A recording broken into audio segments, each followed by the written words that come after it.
Racine, une tribune d'actualité sur la diversité culturelle et le vivre ensemble. Réflexion et analyse politique, enjeux sociaux et culturels, hommages et reconnaissance.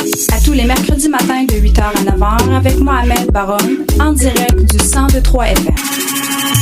Bon matin, chères auditrices, chers auditeurs. Un grand plaisir de vous retrouver après la pause de fin d'année. Aujourd'hui, le 27 janvier, nous aurons l'occasion de recevoir 4 invités issus de différents milieux, politiques, académiques et éducatifs. Nous commençons avec Dr Raïda Hassan, directrice et fondatrice du réseau des praticiens canadiens pour la prévention de la radicalisation et l'extrémisme violent. Dr Raïda, bonjour. Bonjour. Ça va bien aujourd'hui? Mais oui, vous? Super. En fait, j'avais pas prévu cette question, mais j'ai envie de vous poser la question. Pourquoi il y a tant de haine actuellement? Je pense que la question, c'est pourquoi il y a tant de haine toujours. Oui, exactement. Mais on dirait qu'à chaque fois, on a l'impression qu'il y a plus en plus. Oui, au fait, c'est sûr qu'avec l'Internet, les réseaux sociaux, les médias sociaux, les phénomènes sont amplifiés. Donc, au fait, les phénomènes qui existent depuis toujours, nous apparaissent beaucoup plus importants parce qu'ils sont surreprésentés par rapport à d'autres situations de solidarité. Donc les médias vont surreprésenter, surmédiatiser les divisions sociales, les conflits, les crises, les insécurités. Ils vont induire finalement de l'insécurité, de la peur qui nourrit la haine, on le sait. Et ils vont sous-représenter tous les mouvements de solidarité, tous les mouvements d'appui finalement entre les personnes. Puis aussi les contextes de crise économique et de crise sociale ou de crise humaine vont générer des réactions parmi lesquelles la colère et la haine, parce qu'on cherche à trouver le coupable, on cherche à trouver le bouc émissaire qu'on va considérer être le responsable finalement de tout ce qui nous arrive comme malheur et diriger notre désespoir, notre colère et notre haine envers ces personnes-là ou ce groupe. Souvent, quand on cherche les moyens de prévenir la polarisation sociale, on s'adresse au grand public et en l'invitant à la tolérance et à l'ouverture. Mais on oublie souvent les décideurs et les personnalités publiques. Jusqu'à quel point le discours des décideurs ou des personnalités publiques est plus dangereux dans la propagation de la polarisation sociale? C'est une excellente observation, Mohamed. C'est très dangereux. Au fait, on le sait, on le voit. On peut regarder partout, dans de nombreux pays, pour voir à quel point les humains sont tous portés par une cause et vont se rallier finalement à un leader qui soit religieux, qui soit politique, qui soit idéologique. Parfois aujourd'hui avec le star system, ça peut même être ce qu'on appelle les influenceurs, vont se rallier à cette personne et parfois même aveuglément. Il y a des désastres, il y a des drames dans l'histoire qui nous montrent ça. Donc au fait, les leaders ont un rôle extrêmement important à jouer en créant, en renforçant les divisions, en légitimant la violence, en appelant même à la violence et au massacre. Et on l'a vu, on le voit encore à travers différents pays. Donc, je dirais que parmi les premières personnes qu'il faut viser pour conscientiser, pour expliquer, pour leur faire prendre conscience de l'importance de leur rôle, c'est les leaders politiques ou les leaders d'autres sortes, les influenceurs, les leaders dans les communautés, etc. Je vous dirais, Mohamed, que plusieurs le savent. Ils savent à quel point ils sont influençants, et ils utilisent ça, au fait, pour justement manipuler, en quelque sorte, et diriger l'action des groupes qui les suivent ou encore de l'opinion publique. Mais pourquoi alors on n'a pas peut-être l'audace de les blâmer et de les responsabiliser? Est-ce que parce qu'ils jouent le limite d'aller vraiment au-delà de ce qu'ils sont capables de faire? Et ils le savent. Oui, au fait, c'est pas qu'on n'a pas l'audace. Je crois que les voix qui peuvent responsabiliser les décideurs politiques sont souvent silenciés. Je crois qu'il ne faut pas tomber dans des rapports d'agressivité, de blâme, etc., parce que ça peut créer des contre-réactions finalement, ou des réactions peut-être même plus punitives qu'on ne souhaite pas. Mais c'est sûr qu'on les responsabilise beaucoup. Heureusement, on peut dire que au Canada, en ce moment, où il y a des divisions sociales malheureusement qui sont importantes, mais les leaders sont relativement conscients, dépendamment peut-être des provinces, mais les leaders sont relativement conscients de l'importance de leur rôle à préserver la paix sociale finalement et une forme de solidarité. Le problème, c'est qu'ils sont parfois eux-mêmes dépassés par les situations. Si on regarde par exemple tout ce qui se passe sur Internet et les réseaux sociaux, on sait très bien que dans le contexte du monde de la technologie web et des réseaux sociaux, ce n'est pas les décideurs politiques qui décident, c'est les grandes compagnies web qui ont le grand bout du bâton là-dedans. Et l'argument principal et la force principale sur laquelle ils jouent, c'est leur force économique en réalité. Mais des fois, malheureusement, certains politiciens, ils font la petite politique, alors ils profitent de ce type de mouvement. Ils profitent pour faire un capital politique, quoi. Exactement. Et aussi, le problème, c'est qu'après, ils tombent dans leur propre piège, parce qu'on sait à quel point les politiciens sont sensibles à l'opinion publique et à quel point leurs décisions sont parfois davantage orientées par le poids de l'opinion publique que par des grands principes, qu'on va dire par exemple des droits de l'enfant ou des droits humains, etc., des principes de l'économie, pas de l'économie, mais de la justice humaine. Et donc, au fait, ils peuvent engendrer des divisions et par la suite, ils tombent dans ce cercle vicieux finalement où ils ne peuvent plus s'en sortir parce que l'opinion publique finalement les pousse à garder une certaine position. J'aimerais ça peut-être revenir brièvement à l'assaut du Capitole. On parle que les émeutiers, dont la majorité étaient des partisans du président sortant, sont des membres de l'extrême droite. Selon vous, s'agit-il d'un mouvement ou juste en lien avec ce qui s'est passé? Sur quoi ils se basent, leur idéologie? Est-ce qu'ils existent aussi au Québec ou au Canada? Les mouvements d'extrême droite violents sont très diversifiés. Donc, on va souvent parler d'un parapluie en parlant de l'extrême droite violente parce que ils ont toutes sortes d'idéologies différentes. Principalement, quand même, ils ont quelque chose qui est en commun, c'est-à-dire les aspects xénophobes, les aspects islamophobes, les aspects homophobes, etc. Donc, un peu tout ce qui menace finalement le groupe majoritaire ou encore la race blanche pour les groupes néo-nazis ou suprémacistes blancs. Il y a quand même toutes sortes finalement d'idéologies qui existent et on les met un peu tous sous un même parapluie. En parlant d'extrémisme de droite violent, oui, ce sont des mouvements, Mohamed, ce sont des mouvements organisés relativement. Certains sont très organisés, certains sont même militarisés, c'est-à-dire qu'ils sont armés. Ils ont vraiment une perspective de rapport de force, de militia en quelque sorte, pas aussi organisés peut-être que les milices dans d'autres sociétés.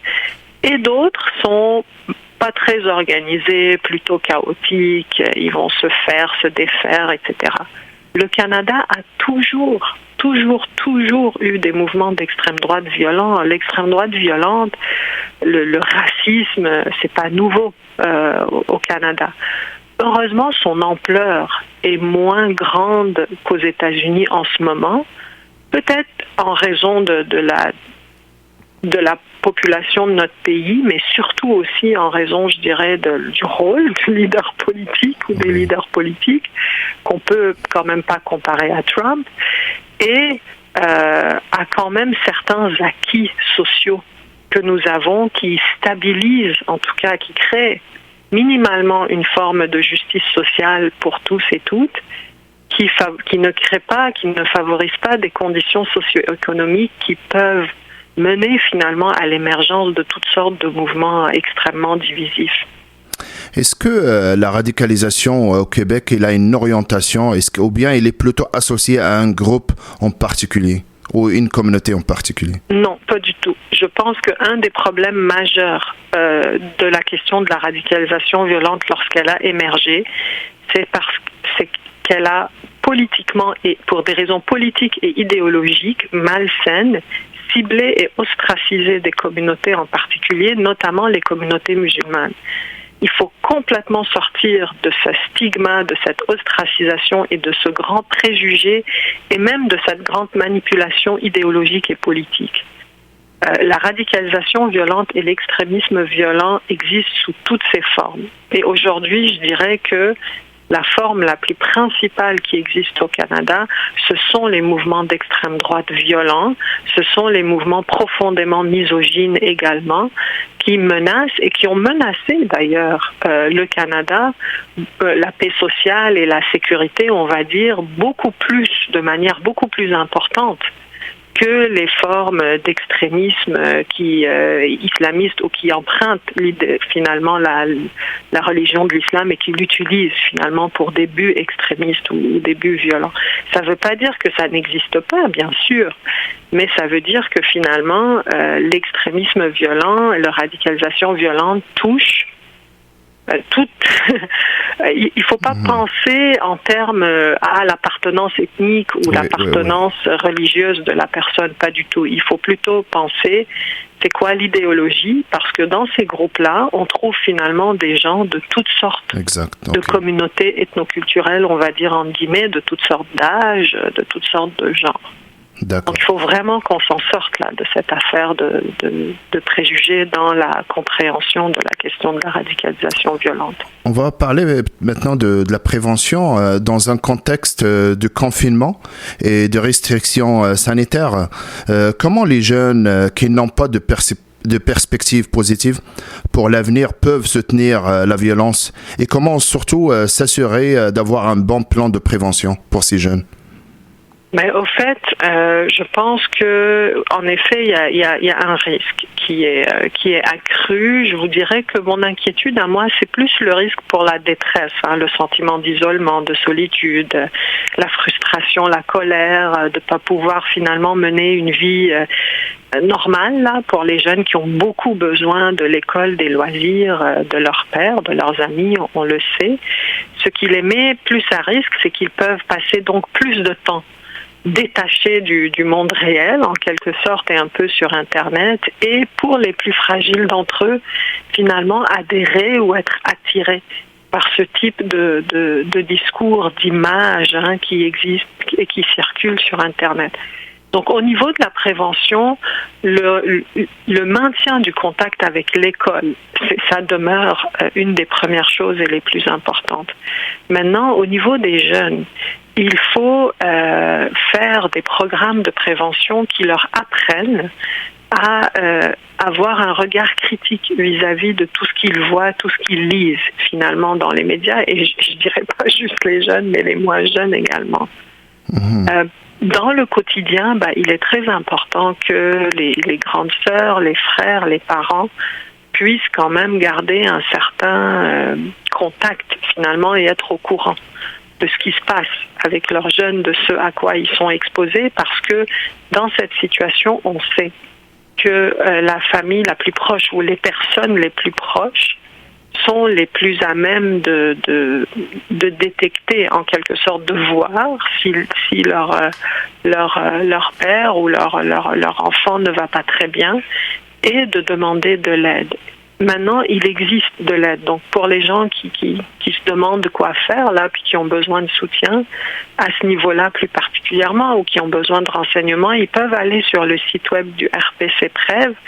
Il y a une carte dans laquelle ils vont trouver finalement les ressources d'aide dans leur ville, dans leur province, et ils peuvent très librement contacter ces ressources-là. Je parle vraiment d'aide plus directe. Exact. Au niveau de la prévention, il y a beaucoup de choses. Il y a beaucoup de choses à faire, mais il faut que le système éducatif et scolaire intègre certains programmes préventifs, notamment tout ce qui touche les réseaux sociaux et Internet et ce qu'on appelle, entre guillemets, la littératie critique d'Internet. Docteur Raïda Hassan, directrice et fondatrice du réseau des praticiens canadiens pour la prévention de la radicalisation et de l'extrémisme violent. Docteur, merci beaucoup et au plaisir. Merci à vous. Bonne journée. Au revoir. Racine, une tribune d'actualité sur la diversité culturelle et le vivre ensemble. Réflexion et analyse politique, enjeux sociaux et culturels, hommage et reconnaissance. À tous les mercredis matins de 8h à 9h avec Mohamed Baroun, en direct du 102.3 FM. Nous continuons notre émission toujours avec les enjeux sociaux, cette fois avec la question de lutte contre le racisme. Et j'ai le plaisir de recevoir Dr Rachad Antonius, professeur associé au département de sociologie de l'UQAM. Bonjour docteur. Bonjour monsieur Baron. Alors, nous assistons depuis quelques années à une confrontation politique sur le terrain de l'intégration et de l'inclusion des personnes et des communautés qui composent la diversité sociale et culturelle. Et sachant que cette lutte politique va se poursuivre sur le terrain, voyez-vous d'autres chemins à emprunter pour faire avancer cette revendication d'une société inclusive ? Écoutez, il faut la seule façon de faire avancer les choses, c'est véritablement de faire des luttes politiques sur le terrain. Donc, le type de lutte politique qu'on voit depuis quelques années qui s'est intensifié, c'est la façon de faire bouger les choses. Par contre, la façon de mener cette lutte compte beaucoup. Il y a des façons qui peuvent être contre-productives. C'est-à-dire le fait de se mobiliser pour demander des droits, ça c'est une très bonne chose, puis c'est comme ça que les sociétés progressent. Bon, par moment, historiquement, le progrès se fait de façon discontinue. C'est-à-dire qu'il y a une révolution à un moment donné, qui quelquefois peut être violente, et c'est par ça qu'on change les choses de façon globale lorsqu'elles sont vraiment bloquées. Mais la plupart du temps, le changement pour quelque chose de plus positif se fait de façon plus quotidienne par des luttes pour faire changer des façons de fonctionner à gauche, à droite, pour faire fonctionner des règles, pour intervenir dans les médias, pour augmenter la sensibilité des gens à certaines questions. Donc de ce point de vue, je pense que il n'y a pas énormément de choix. C'est la mobilisation qui doit se faire. Alors maintenant, moi je voulais réfléchir avec vous quand vous m'avez proposé cette question sur la façon de faire la mobilisation. Parce que, voilà, disons-le comme ça, il y a des façons de mobiliser qui sont contre-productives lorsque elles introduisent dans le débat public une sorte de climat acrimonieux de revendication, comme si la société dans laquelle on était une société d'apartheid. Ce n'est pas le cas. Nous ne sommes pas dans une société d'apartheid. Nous sommes dans une société où il y a des inégalités, il y a même du racisme. Pour certaines communautés, ce racisme, il est systémique. Je pense surtout aux autochtones avant tout. Dans certains cas, les communautés noires ont vécu du racisme systémique. Et encore là, on pourrait mettre des nuances parce que c'est très vrai aux États-Unis, évidemment.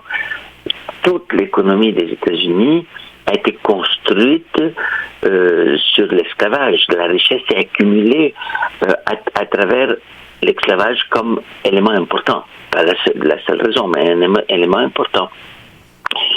Mais ce n'est pas le cas au Canada. Ce n'est pas le cas dans le cas des immigrés, par exemple. Il y a des discriminations, oui.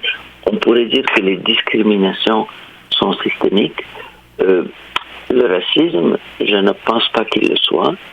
Et je crois qu'il y a lieu d'être plus précis dans le choix des mots, parce que les mots orientent les luttes. Ils nous disent comment faire les luttes.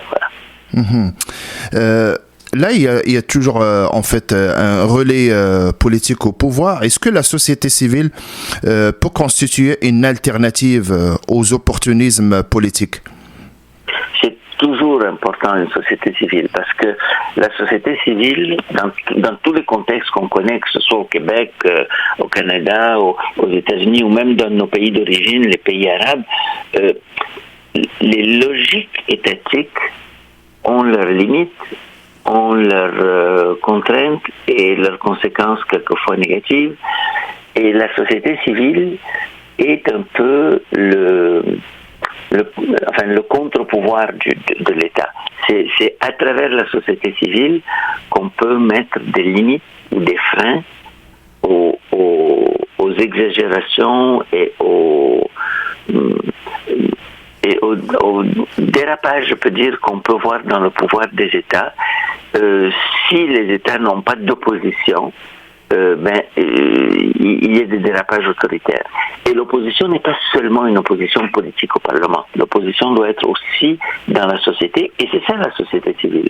C'est-à-dire c'est des organisations qui peuvent fonctionner en dehors du cadre de l'État, dans le sens où elles conçoivent les problèmes d'une façon différente, elles apportent des éclairages différents, elles font entendre des voix différentes, à la fois dans les médias, mais aussi même dans des choses comme l'éducation. Il faut penser les problèmes de l'éducation en dehors de ce que des structures officielles de l'État. Donc, pour moi, la société civile est une des conditions fondamentales de la démocratie.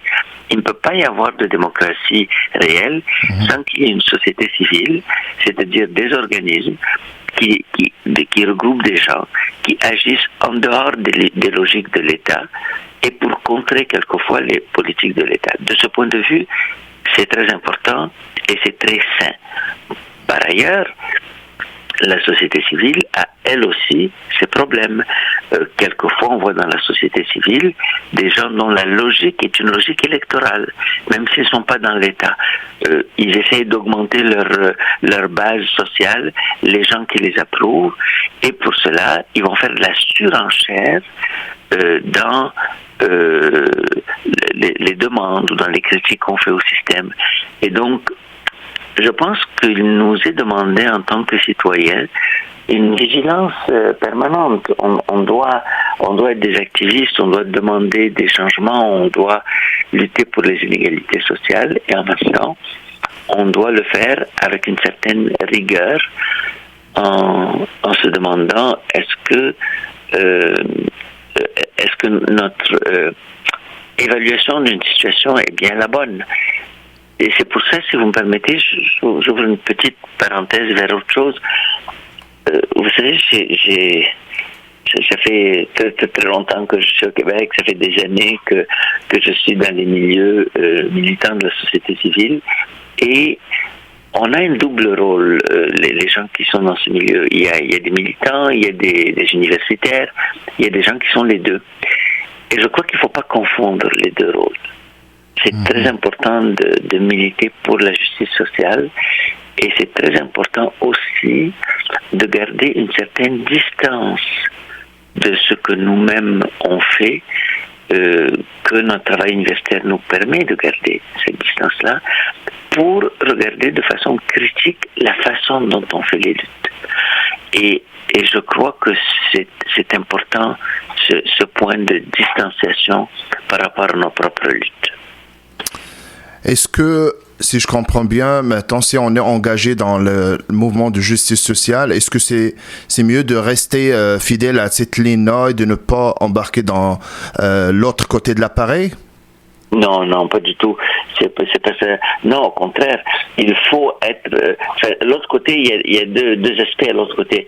L'autre côté, ça peut être pris dans le sens de on est universitaire, on n'embarque pas dans le militantisme. Et non, pas du tout. Il faut toujours avoir les pieds dans les deux places. D'accord. Il faut être dans le militantisme et il faut être dans la distanciation critique de nos propres actions, dans la réflexion, dans la rigueur. Au point, même si ça ralentit un peu notre militantisme, c'est important. Donc, il faut embarquer. Et il y a un autre aspect à votre question.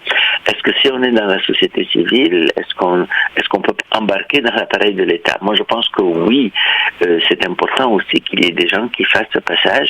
Il ne faut pas qu'il y ait une coupure entre les deux. Éventuellement, si on est dans la société civile, on souhaite que l'État prenne certaines positions, certaines politiques, qu'il mette en œuvre certaines politiques, et donc à un moment donné, si on a l'occasion d'agir au niveau de l'État, en embarquant dans le système politique, il faut le faire. On peut le faire à l'intérieur d'un parti dit de gauche, comme Québec solidaire par exemple, donc en se positionnant en opposition à l'orientation générale. On peut le faire à partir d'un parti plus établi, plus standard, dans lequel, pour certains de ces partis, il y a des ouvertures, il y a des possibilités de modification. C'est pas toujours le cas, mais c'est pas impossible. Donc, moi, je ne crois pas à ces coupures absolues entre les domaines d'action. C'est au contraire, il faut avoir une vue globale et décider à un moment donné si la meilleure façon d'agir, c'est à l'intérieur d'un parti ou bien dans la société civile, en fonction de là où on est. Une dernière question, docteur, brièvement s'il vous plaît. Dans le contexte de lutte et de guerre sémantique autour de la question du racisme systémique, croyez-vous à la nécessité d'une réforme des institutions et des lois au Québec et au Canada? Moi, je crois que oui. Les réformes sont toujours requises. Les sociétés progressent par petites réformes comme ça qui finissent par s'accumuler et produire de grands changements en général. Et des fois, les réformes n'aboutissent pas. Il y a des révolutions, des changements majeurs. Et ensuite, on part dans un autre cycle de réformes. Et je crois que les réformes des institutions sont absolument nécessaires. Maintenant, vous avez évoqué la notion de racisme systémique. Je reviens à ce que j'avais dit au début. C'est important de bien déterminer l'étendue des concepts, des mots qu'on emploie.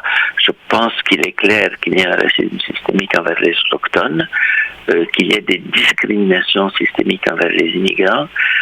Personnellement, je crois que vouloir faire entrer toute la question de l'immigration, du traitement des immigrants sous le chapeau du racisme systémique, ce n'est pas rigoureux d'abord, et ce n'est pas trop objectif. Ceci dit, je reviens à votre question, oui, des changements sont importants, c'est pour ça que notre implication en tant que citoyen est requise tout le temps, pour amener cette critique des institutions et cette demande de changement.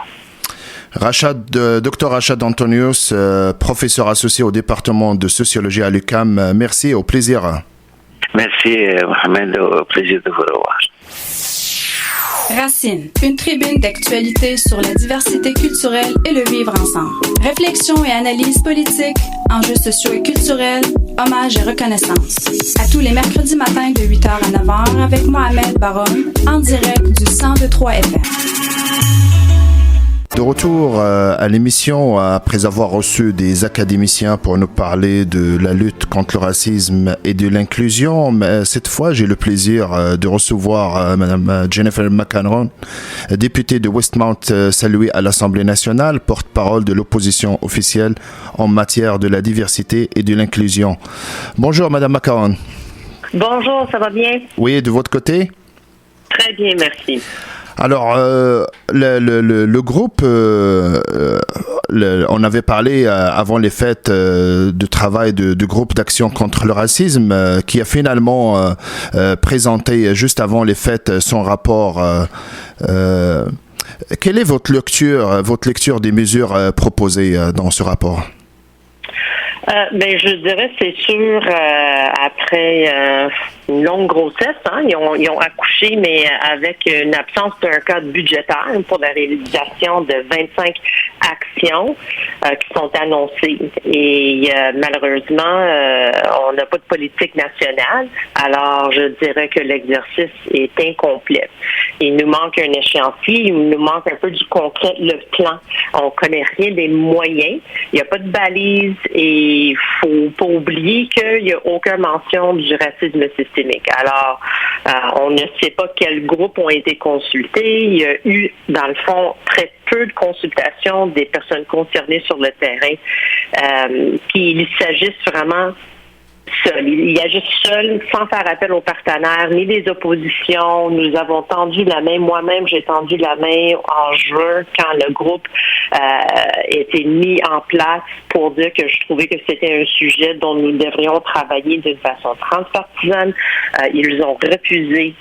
Alors, je dirais que, bref, ça fait une économie d'une véritable politique de lutte contre le racisme systémique. Effectivement, quand vous avez parlé des balises, alors sans des balises législatives, pensez-vous qu'il s'agit plutôt des mesures de sensibilisation et de formation? Et ça, est-ce que c'est suffisant pour lutter contre le racisme? C'est une très bonne question, mais puis je dirais que la formation, c'est un élément essentiel à la lutte au racisme, le racisme systémique puis à la discrimination systémique. Alors, le fait de la rendre obligatoire en matière de l'éducation sur le thème de l'histoire et les réalités actuelles des populations autochtones, par exemple, ou la communauté des personnes maghrébins, arabes, noirs, c'est important. Mais on n'a toujours, encore une fois, pas les balises. On ne sait pas qu'est-ce qui serait offert comme cours dans les milieux scolaires ou, par exemple, les formations initiales aux enseignants. Eux, ils devront être formés aussi. Puis on devrait actualiser les notions pour les élèves du primaire jusqu'au secondaire, parce que c'est sûr, on devrait avoir des messages qui sont modulés. Mais je dirais que c'est important. La formation, c'est important. La formation obligatoire et continue pour les employés de l'État est également une mesure importante. Mais comme j'ai dit, la formation et la sensibilisation à quoi exactement? C'est ça qui nous manque. C'est-tu le racisme tolérance zéro? C'est pas clair quand on parle, par exemple, des interpellations du policier aléatoire. Il faudra désormais, quand les policiers interviennent auprès des citoyens,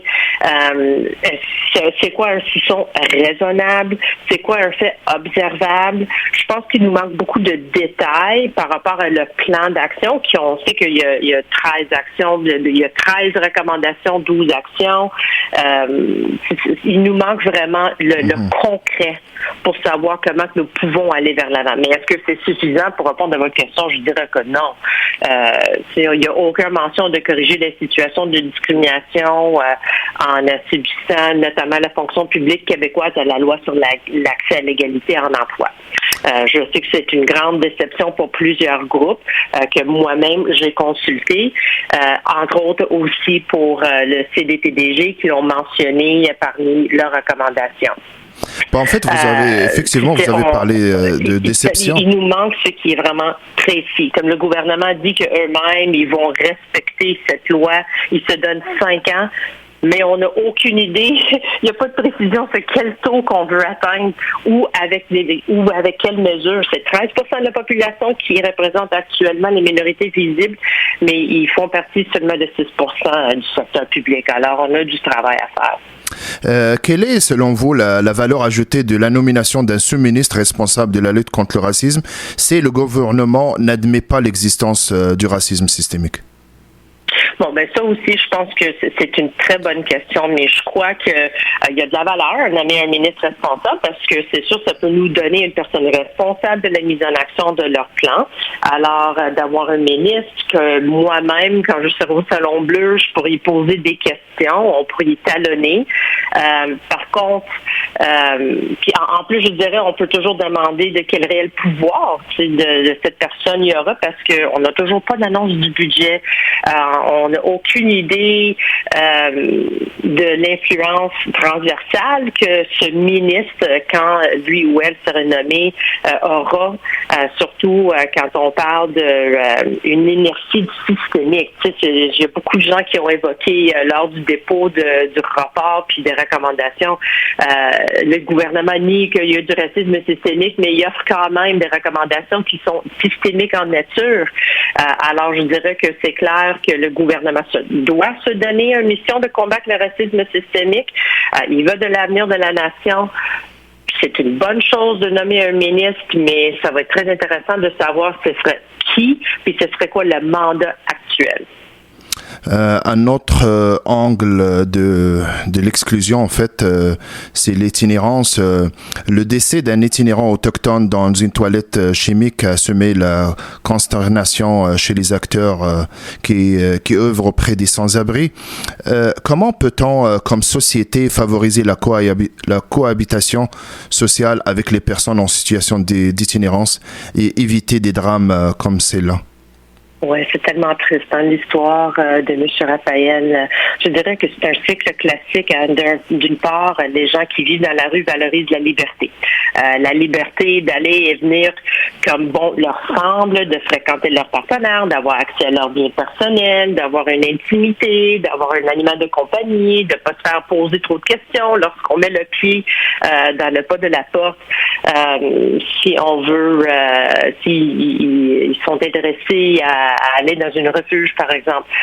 Le genre de liberté qu'on tient pour acquis, nous, lorsqu'on est intéressé à avoir notre propre domicile. Je pense qu'il faut avoir une souplesse. Je pense que ça va être très important d'avoir un dialogue et une discussion avec eux. Mais aussi, je pense aussi qu'il faut parler des ressources qui leur sont accessibles et les règles dont sont applicables à eux. On a vu des règles actuellement avec le couvre-feu qui a un impact très malheureux sur les personnes autochtones qui sont sans abri. Je pense qu'il faut vraiment parler avec les organismes concernés, donner un peu de souplesse à eux. Puis on a vu tout dernièrement que la Cour suprême ont dit que faut respecter quand même les droits de ces personnes. Alors, il y a eu un recul du gouvernement par rapport à ceci. Mais je pense aussi que c'est très important de pas penser toujours à des résultats mesurables. Quand on parle des personnes itinérantes, on dit tout le temps, il faut agir, il faut aller vers l'avant. Puis le nombre de personnes que nous avons aidées. Mais on peut pas avoir un one-size-fits-all model pour ces personnes. Chaque personne devrait regarder différemment, puis on devrait pas toujours venir à la rescousse de cette population avec des balises mesurables. Je pense que ça va être très important d'avoir une grande diversification des approches, puis aller au-delà des mouvements idéologiques qui deviennent populaires auprès de la communauté. Je pense que ça va être très important d'avoir cette flexibilité parce qu'il n'y a pas de solution magique à des siècles de génocide culturel et un tremblement générationnel que ça peut laisser pour la communauté autochtone, par exemple. Alors, il faut être prudent. Jennifer Macaron, députée de Westmount-Saint-Louis à l'Assemblée nationale, porte-parole de l'opposition officielle en matière de la diversité et l'inclusion. Merci et au plaisir. Merci beaucoup. Bonne journée. Au revoir. Racine, une tribune d'actualité sur la diversité culturelle et le vivre ensemble. Réflexion et analyse politique, enjeux sociaux et culturels, hommage et reconnaissance. À tous les mercredis matins de 8h à 9h avec Mohamed Baroun, en direct du 102.3 FM. Alors, un autre enjeu majeur qui nous concerne tous comme parents, c'est la réussite scolaire de nos enfants. J'ai le plaisir de recevoir Monsieur Kevin Roy, président de la Fédération des communautés des parents du Québec. Monsieur Roy, bonjour. Bonjour. J'aimerais que vous présentez la mission et les objectifs de votre fédération à nos auditeurs. Oui, avec plaisir. En fait, la Fédération, on est un organisme qui regroupe les comités de parents au Québec. On existe depuis maintenant presque 47 ans. au Québec. Donc, qu'est-ce qu'on fait? Qu'est-ce qu'on fait dans la vie de tous les jours à la Fédération? En fait, notre mission, c'est de représenter les parents qui proviennent de toutes les régions du Québec. On les représente en défendant surtout leurs droits, en faisant la promotion des intérêts des parents, puis tout ça avec le grand chapeau de l'intérêt des élèves. Donc, les décisions qu'on prend, les orientations qu'on prend, les actions qu'on fait à la Fédération, c'est toujours pour assurer la réussite des élèves, dans le but d'assurer le meilleur intérêt des élèves, puis l'atteinte du plein potentiel aussi de chacun des élèves. Comment on fait ça? On le fait de différentes façons. Donc, on a une ligne service conseil, donc à la Fédération, donc les parents qui sont impliqués bénévolement dans les écoles ou non, en fait, peuvent appeler à la Fédération, puis on a une ligne service conseil, info conseil, donc on va essayer de répondre à leurs questions ou les rediriger vers les bonnes ressources. On forme aussi les parents qui sont impliqués, qui sont engagés dans les instances de participation parentale, donc la formation pour qu'ils sachent bien c'est quoi leur rôle en tant que parents impliqués à l'école. Puis, on fait bien sûr la représentation. Donc, on a des conseils généraux à la Fédération, donc des grands rassemblements de parents qui proviennent de partout au Québec. Donc, ils prennent des orientations, des décisions, parfois des orientations politiques pour que leurs représentants, donc d'autres parents qui sont bénévoles, donc puissent bien les représenter là, auprès des décideurs. Ça peut être, par exemple, le ministère, le ministre ou les partis d'opposition, par exemple, à l'Assemblée nationale, ou sinon des partenaires, donc d'autres partenaires qui gravitent autour du monde dans le monde de l'éducation. Donc, c'est un peu les choses qu'on fait. On pense qu'il y a environ 18 000 parents qui sont impliqués dans les instances de participation parentale, là, un peu partout au Québec, que ce soit sur les conseils d'établissement dans chacune des écoles, les OPP, organismes de participation des parents, ou dans chacune des commissions scolaires ou des centres de services scolaires, là, il y a ce qu'on appelle un comité de parents. Donc, en fait, il y a plusieurs endroits où les parents peuvent s'impliquer à l'école. Donc, nous, on se fait un plaisir là, de représenter tous ces parents-là qui s'impliquent bénévolement dans les écoles là, au niveau national. Alors, c'est très bien. Avec la réouverture des écoles, comment votre fédération peut soutenir les parents et les enfants qui font face à un stress important au retour? Oui, je l'ai déjà dit, on a une ligne info conseil, donc on est accessible à la Fédération. Donc moi, j'invite vos auditeurs, j'invite les parents là, qui ont besoin de conseils ou qui éprouvent des difficultés avec le retour à l'école de faire appel à nos services à la Fédération. On offre aussi à chaque lundi soir, c'est à 20h, donc quelque chose que nous on appelle la FCPQ en direct, donc Fédération du Comité de parents du Québec en direct. C'est accessible via notre page Facebook, entre autres. Donc, c'est un webinaire qui dure entre 30 minutes et 1 heure. Donc, on fait un retour sur les actualités en éducation, mais aussi, là, on a eu 2 déjà de fait. Il reste 4 séances avec une équipe de Escouade Édu. Donc, ils sont là ils font des capsules pour soutenir les parents, pour les aider à accompagner leurs enfants. Ils donnent des outils simples. Hein. Je répète, c'est des petites capsules courtes qui durent environ 30 minutes, là, puis Escouade Édu donne aux parents des trucs, des conseils pour les supporter. Donc, c'est une des actions que la Fédération a mis en place là, pour supporter les parents avec le retour en classe là, suite à la fermeture prolongée là, de la période des fêtes. Donc, c'est une invitation. En fait, c'est accessible à tout le monde. Il n'y a pas besoin d'inscription. Donc, c'est les lundis soirs à 20h. Donc, on peut s'inscrire. On peut assister à ces FCPQ en direct là. Donc, on va le partager aussi. Puis, je l'ai dit, la ligne info conseil. Puis, qu'est-ce qu'on fait aussi? On aide on représente, je l'ai déjà dit, on représente les parents au niveau national, donc auprès des décideurs. Donc, quand il y a des parents qui nous appellent, qui font face à des difficultés, parfois, ces mêmes difficultés-là sont rencontrées par plusieurs parents qui proviennent de différentes régions du Québec. Donc, ça nous allume des lumières hein, chez nous à la Fédération, puis on fait allumer ces lumières-là aussi. On fait valoir ces difficultés-là. Là, on les rapporte aux décideurs, hein, que ce soit au ministre, au ministère ou aux autres décideurs du monde scolaire. Certains parents d'enfants de primaire et de secondaire demandent à la Cour d'ordonner au gouvernement d'offrir à tous les élèves l'option de suivre leurs cours à distance. Qu'en pensez-vous et puis comment allez-vous travailler avec les parents qui refusent d'envoyer leurs enfants à l'école? Ouais, à la Fédération, on pense davantage que les que les enfants, la place des enfants, des élèves, c'est vraiment ça, les bancs d'école. L'école elle a 3 missions, éduquer, qualifier et socialiser. Socialiser, c'est le bout qu'on perd parfois, qu'on a tendance à oublier dans les missions de l'école. Donc, on pense vraiment que la place des enfants là, est à l'école. Puis on l'a peut-être vu aussi au printemps dernier, là, les écoles, surtout les écoles des primaires, là, surtout en région, ils étaient ouvertes au choix des parents. Puis parfois, c'était souvent les parents les enfants qu'on voyait retourner à l'école, c'est parfois les enfants qui réussissaient déjà bien ou qui avaient pas de difficulté ou pas de vulnérabilité.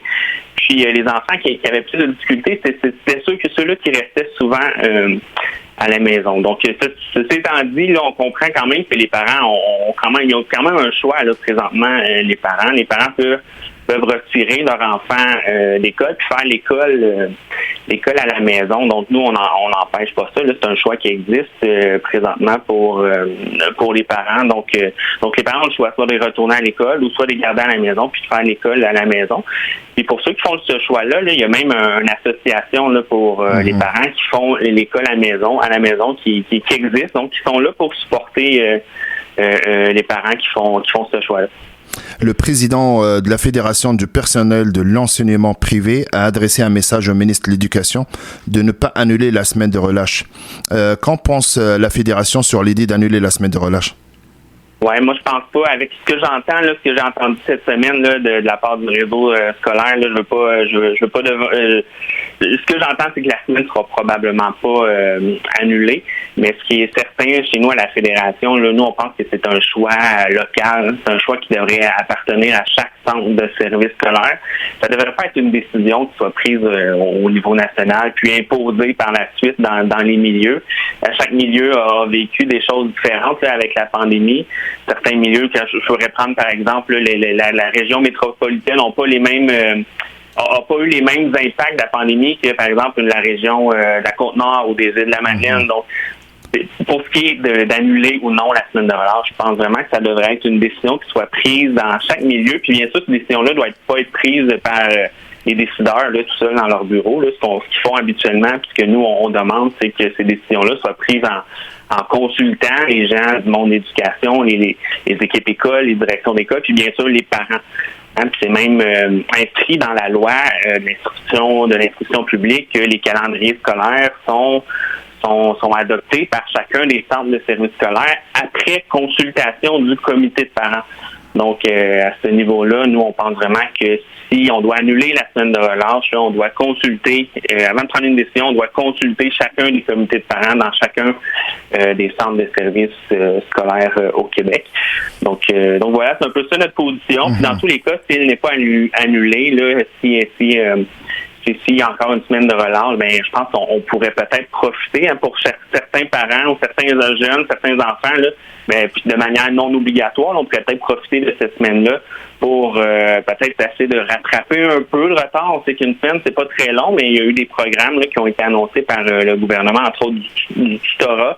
Donc peut-être que cette semaine-là pourrait être un bon moment là pour mettre en place, pour continuer en fait le tutorat ou essayer de rattraper le retard là, qui s'est creusé dans les derniers mois.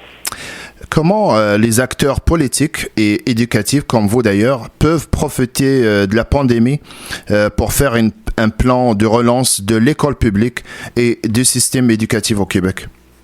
Oui, je pense que vous donnez une bonne orientation, les bons mots. Là, en fait, on pense que ça devrait être, on devrait profiter de, comme vous dites, là, de la pandémie.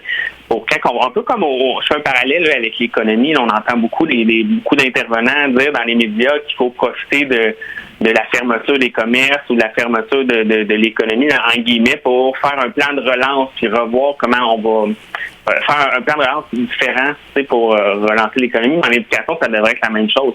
Je ne veux pas dire que l'éducation, c'est l'économie, mais il faudrait profiter aussi de la fermeture des écoles ou de qui a eu lieu ou des problèmes qu'on a rencontrés. On a vu la pandémie il y avait déjà des choses qui allaient un peu moins bien en éducation. Moi, je pense que la pandémie a fait en sorte a mis en évidence là, ces problèmes-là en éducation. Donc, on devrait en profiter pour quand que l'école va repartir. En fait, on dit qu'on a tous hâte qu'elle reparte, de reprendre une vie normale là, après la pandémie. Donc, peut-être que l'école ne devrait pas repartir normalement comme on était habitué. Peut-être qu'il faudrait saisir cette occasion-là pour faire un grand sommet ou une grande rencontre nationale là, pour avoir une véritable, là, je souligne ici le mot véritable, consultation de tous les partenaires, là, tous les gens qui ont un mot à dire, comme nous, la Fédération des comités de parents du Québec. Donc, s'asseoir ensemble pour voir qu'est-ce qui va mal, qu'est-ce que la pandémie a fait soulever comme problème pour pouvoir relancer tout notre système d'éducation, là, peut-être d'une autre façon, en fait, d'améliorer le système d'éducation. Kevin Roy, président de la Fédération des communautés des parents du Québec. Merci, au plaisir. Merci, bonne journée. Racine, une tribune d'actualité sur la diversité culturelle et le vivre ensemble. Réflexion et analyse politique, enjeux sociaux et culturels, hommages et reconnaissance. À tous les mercredis matins de 8h à 9h avec Mohamed Baron, en direct du 102.3 FM. Ce fut un grand plaisir de vous retrouver, chères auditrices, chers auditeurs. Je tiens à remercier toute l'équipe de l'émission Racine. Remerciement spécifique à mon collègue René D à la régie. Ça me fera énorme plaisir. Je vous donne un rendez-vous la semaine prochaine à la même heure. Au plaisir.